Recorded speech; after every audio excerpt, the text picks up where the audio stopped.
Hello! This video is what an American thinks about Estonia. I was in Estonia last week for like one day. I arrived there at night at like 11 o'clock and it was still kind of light out. It was like July, end of July. And then I went to the hostel called the Euphoria Hostel, and it's a really cool hostel. It's right near the historical center, and they have like this really cool hangout area, big living room with tapestries everywhere and all kinds of instruments and a huge screen, canvas screen with a little projector, and they watch movies. And the night that I was leaving, the English guy who was working there was running around going, "Where tonight's Kung Fu night, tonight's Kung Fu night. We're cooking up Chinese food, really cheap, and then we're gonna watch Kung Fu movies all night long." So it was cool, hostel. It was cheap too, it was like €10 or something, €12. Yeah, Estonia's cheap. Being in Estonia, it's hard to believe that they were part of the USSR just 20 years ago, because it seemed like a really well-developed country. Everybody was totally fluent in English.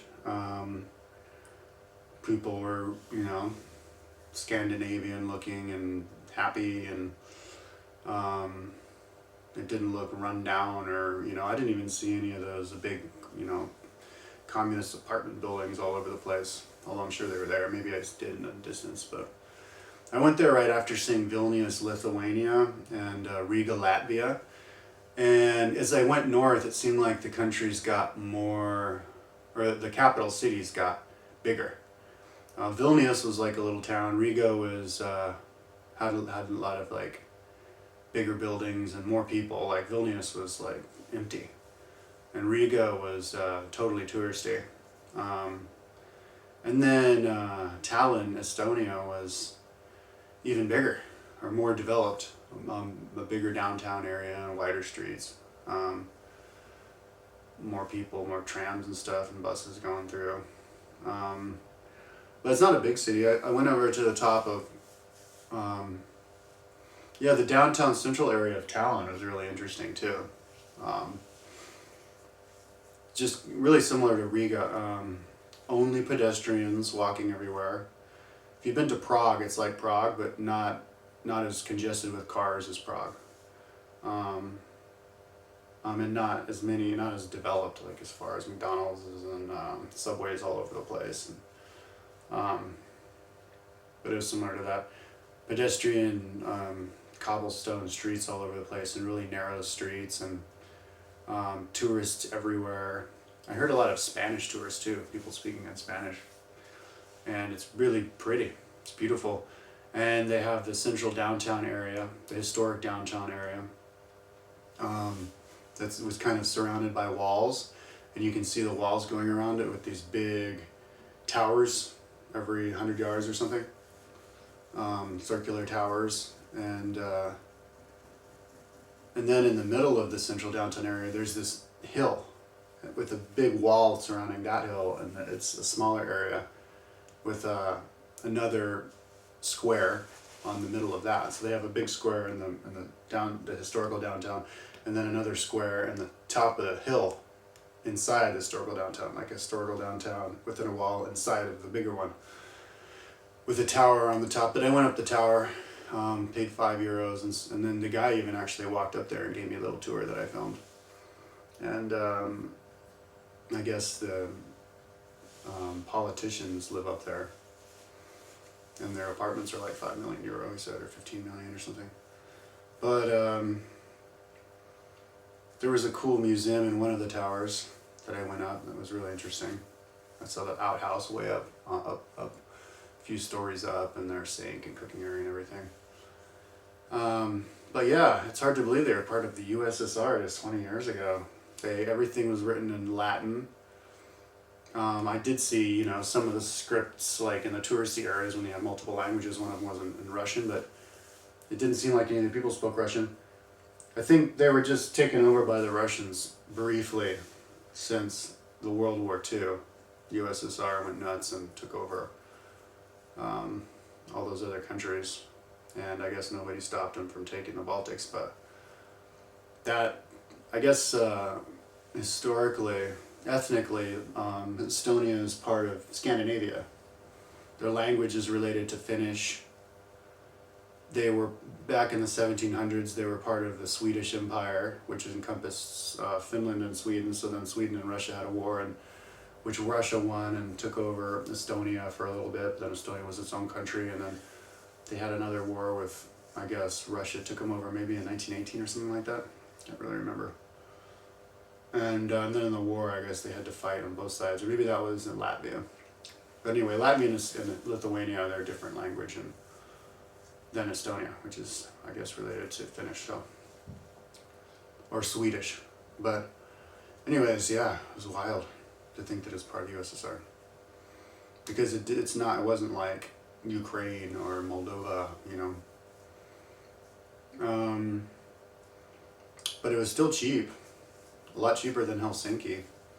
But when the people speak to you, they have the same kind of accent as the Finns. There's this girl working in my hostel who was from Tallinn, and she was talking like this. It was cute. But let's see here.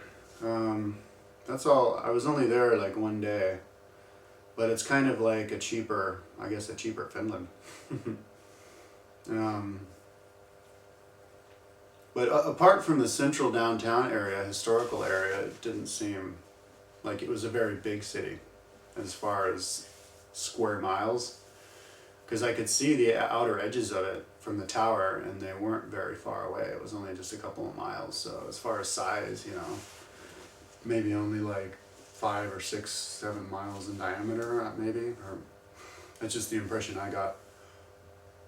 At one point, it did look like there was like a moat around parts of it. On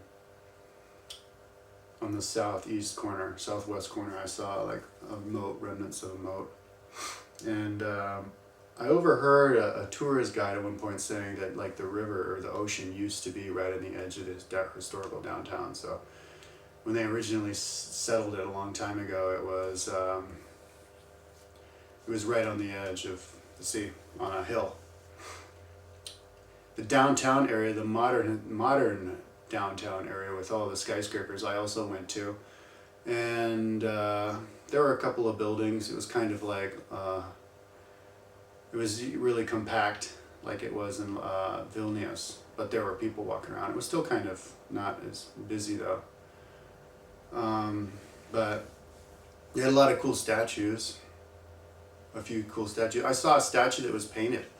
The eyes were painted in. I thought that was really cool, because earlier in the day, which I didn't actually manage to upload to YouTube, I lost like the first third of my filming of Riga because my card, which filled up because I had the wrong card in at the beginning, fell out of my pocket along with a brand new battery I had for my video camera, which was a bummer. But it was my fault. I should have put it in my money bag, and I was stupid, put it in my pocket with the map. But anyways, I said in the video, I go, oh, look at these cool statues. I wish they painted them. And then later on in the day, I see my first painted statue. The eyes were painted, so that was cool. So I make a prediction that in the future, all the statues are going to be completely painted, like realistically. And someone said that they were in Roman times they were all painted, and that would be really cool. That would have been really pretty, and they should do that. But anyways, Estonia, first place I saw with painted statues.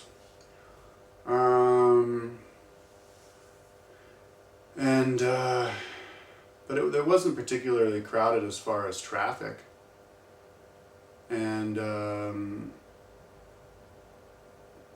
people seemed pretty good at English as well. Generally, they could seem like they were all fluent in English, which has also made it even harder to believe that it's part of the USSR. Although I think I mainly spoke to like younger people, but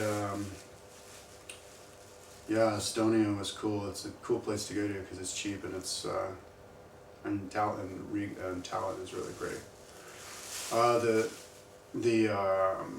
The bus drive over, it was like Lithuania and Latvia, although Yeah, actually Latvia and at least Estonia, more than what I saw of Lithuania, is there were lots of like pine forests with really thick pine trees, really tall pine trees everywhere, and it was really flat, and it was really pretty, and the roads were in really good shape too, and they all had like really nice bike paths on the side of them for a lot of it, just like in Finland.